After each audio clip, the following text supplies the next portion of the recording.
আসসালামু আলাইকুম everyone, welcome করছি আমার নতুন আরও একটি ভিডিও দেখার জন্য। আশা করছি সবাই ভালো আছেন। আজকে আপনাদেরকে তৈরি করে দেখাবো পুঁই শাকের ডাঁটা দিয়ে খেসারির ডালের দারুণ মজার একটি রেসিপি। আশা করছি ভালো লাগবে। ভালো লাগলে চ্যানেলটি সাবস্ক্রাইব করে রাখবেন, আর ফেসবুক থেকে দেখলে আমার পেজটিকে ফলো দিবেন। চলুন আর কথা না বাড়িয়ে শুরু করি।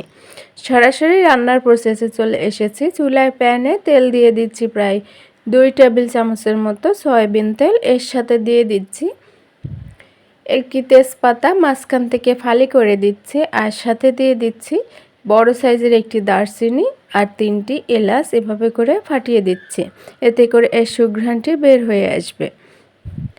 আর এখন এর সাথে দিয়ে দিচ্ছি 1 কাপের মতো পেঁয়াজ কুচি। পেঁয়াজটা নরম হয়ে আসা পর্যন্ত এটি নাড়তে থাকবো। পেঁয়াজটা অনেকটাই নরম হয়ে এসেছে। এখন এই পর্যায়ে দিয়ে দিচ্ছি রসুন বাটা 1 টেবিল চামচ,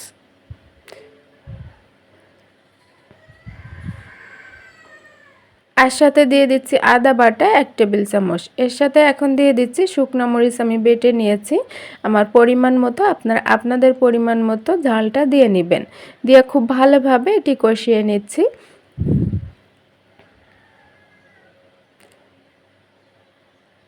খুব ভালোভাবে কষানোর পরে এখান থেকে তেল ছেড়ে দিয়েছে। এখন এখানে দিয়ে দিচ্ছি একটু পানি। এখানে আমি গুঁড়া মশলা অ্যাড করে দেব। এর জন্য দিয়ে দিচ্ছি লবণ স্বাদ মতো, আর সাথে দিয়ে দিচ্ছি হাফ চা চামচ পরিমাণ ভাজা জিরার গুঁড়া, আর হাফ চা চামচ অর্থাৎ হলুদের গুঁড়া দিয়ে দিচ্ছি পরিমাণ মতো, আর হাফ চা চামচ দিয়ে দিচ্ছি ধনিয়ার গুঁড়া। দিয়ে খুব ভালোভাবে এই মশলাটি কষিয়ে নেব এর থেকে তেল ছেড়ে দেওয়া পর্যন্ত। মশলাটি খুব ভালোভাবে কষানো হয়ে গিয়েছে। এখন এখানে দিয়ে দিচ্ছি পুঁই শাকের ডাঁটাটা এভাবে করে কেটে দুই পাশ থেকে আমি একটু করে চিড়ে দিয়েছি, এতে করে এর ভেতরের মশলাগুলো খুব ভালোভাবে পৌঁছে যাবে আর সাথে সিদ্ধ হয়ে যাবে খুব তাড়াতাড়ি। দিয়ে কিছুক্ষণ কষানোর পরে এখানে আমি পানি দিয়ে দেব।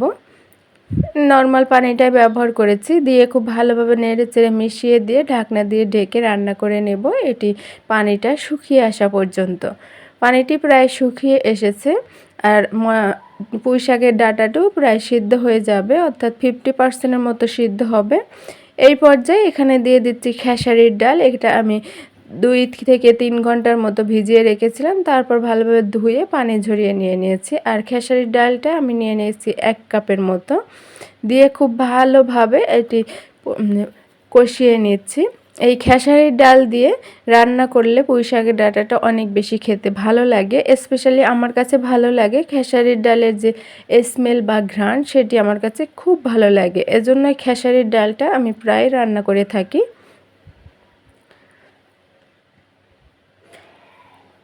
ভালোভাবে কষানোর পরে এখানে দিয়ে দিব পানি, আর এখানে আমি গরম পানিটাই ব্যবহার করব।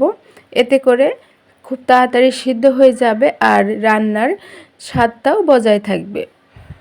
গরম পানি দিয়ে রান্না করলে যে কোনো রান্নার স্বাদ কোনোভাবেই নষ্ট হয় না, আর খেতে অনেক বেশি ভালো লাগে, আর রান্নাটাও তাড়াতাড়ি করা যায়।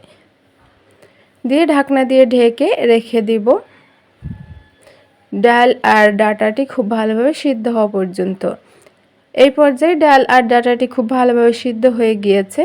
এখন এখানে খুব সুন্দর স্মেলের জন্য দিয়ে দিয়েছি 2টি কাঁচামরিচ, আর দিয়ে দেব হাফ চা চামচের মতো ভাজা জিরার গুঁড়া। দিয়ে ভালোভাবে নেড়েচেড়ে মিশিয়ে দিয়ে ঢাকনা দিয়ে ঢেকে চুলাটি বন্ধ করে রেখে দেব 10 মিনিট, আর 10 মিনিট পরে এটি পরিবেশন করে নিব। ভিউয়ার্স, দেখতেই পাচ্ছেন এটি দেখতে কত সুন্দর হয়েছে, আর খেতেও কিন্তু মাশাআল্লাহ অনেক টেস্টি হয়েছে। রেসিপি ফলো করলে অবশ্যই আমাকে কমেন্ট করে জানাবেন, আর ভালো লাগলে ফ্রেন্ডস ফ্যামিলিদের মাঝে শেয়ার করবেন। আজকে এই পর্যন্তই। অন্য কোনো রেসিপি নিয়ে আবারও চলে আসবো।